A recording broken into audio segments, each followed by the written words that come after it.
बिस्मिल्लाहिर्रहमानिर्रहीम अस्सलाम वालेकुम। आप देख रहे हैं KP education. Like comment share subscribe जरूर करना। ये ऑर्डर डिस्पार्च होने को रेडी है इंशाल्लाह। ये पैक कर दिया हम लोगों ने और ये हम डिस्पार्च कर देंगे, डब्बा लगवा देंगे, TCS के थ्रू ही भेजेंगे इंशाल्लाह ताला।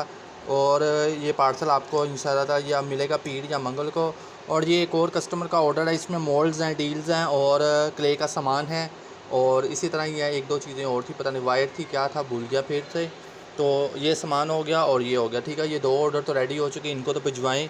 ब्लू सेट भी रेडी हो रहा है इंशाल्लाह। वो जैसे ही बनता है, रेडी होता है, ड्राई होता है इंशाल्लाह, उसकी भी वीडियो और सारा कुछ करके अपलोड कर देंगे। शॉर्ट और लॉन्ग मोल्ड की डील चाहिए, मोल्ड की प्लेट्स चाहिए, उस पर डील अवेलेबल है।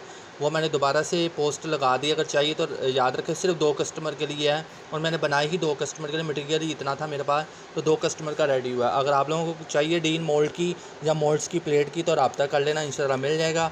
और ये सेट कैसा लगा मुझे ज़रूर बताएं। और ये रियल में बहुत ब्यूटीफुल है माशाल्लाह माशाल्लाह। तो आपने ज़रूर याद रखना दुआओं में।